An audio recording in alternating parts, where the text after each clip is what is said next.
जय श्री राम। आइए आगे सुनते हैं। छठा अध्याय श्रीमद् भागवत महापुराण में, जिसमें बताया गया है विराट स्वरूप की विभूतियों का वर्णन। ब्रह्मा जी कहते हैं, उन्हीं विराट पुरुष के मुख से वाणी और उनके अधिष्ठात्र देवता अग्नि उत्पन्न हुए हैं। सातों छंद उनकी 7 धातुओं से निकले हैं। मनुष्य, पितरों और देवताओं के भोजन करने योग्य अमृत में अन्न, सब प्रकार के रस, रसनेन्द्रिय और उनके अधिष्ठात्र देवता वरुण विराट पुरुष की जीवा से उत्पन्न हुए हैं।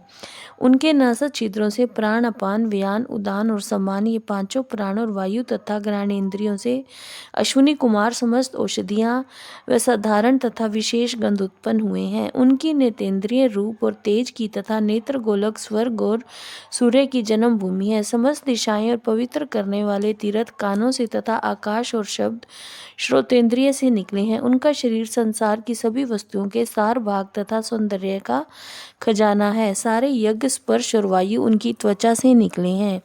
उनके रोम सभी उद्भिज पदार्थों के जन्म स्थान है अथवा केवल उन्हीं के जिनसे यज्ञ संपन्न होते हैं।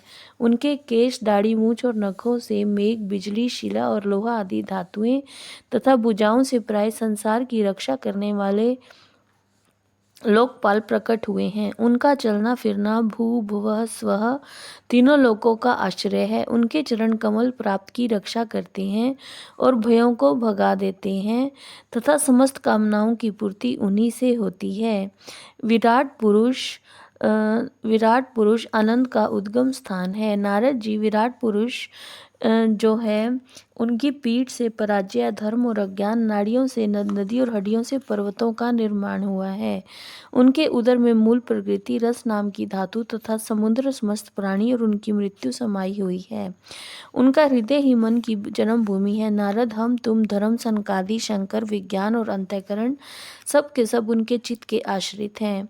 कहाँ तक वर्णन करें? मैं, तुम, तुम्हारे बड़े भाई सनकादि, शंकर, देवता, दैत्य, मनुष्य, नाग, पक्षी, मृग, रेंगने वाले जंतु, गंधर्व, अप्सराएं, यक्ष, राक्षस, भूत, प्रेत, सर्प, पशु, पितर, सिद्ध, विद्याधर, चारण, वृक्ष और नाना प्रकार के जीव जो आकाश, जल या स्थल में रहते हैं, ग्रह, नक्षत्र, केतु, तारे, बिजली और बादल, ये सब के सब विराट पुरुष ही हैं। यह संपूर्ण विश्व जो कुछ कभी था, है या होगा, सबको वह घेरे हुए हैं और उसके अंदर यह विश्व उनके केवल 10 अंगुल के परिणाम में ही स्थित है।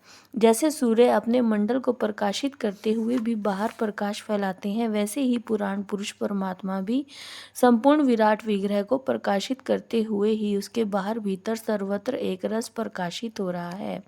मुनिवर, जो कुछ मनुष्य की क्रिया और संकल्प से बनता है, उससे वह परे है और अमृत व अभय पद का स्वामी है। यही कारण है कि कोई भी उसकी महिमा का पार नहीं पा सकता। संपूर्ण लोक भगवान के एक पाद मात्र, अंश मात्र हैं तथा उनके अंश मात्र लोकों में समस्त प्राणी निवास करते हैं। भूलोक, भूवरलोक और स्वरलोक के ऊपर महरलोक है। उसके भी ऊपर जन, तप और सत्य लोकों में क्रमशः अमृत, क्षेम और अभय का नित्य निवास है। जय श्री राम।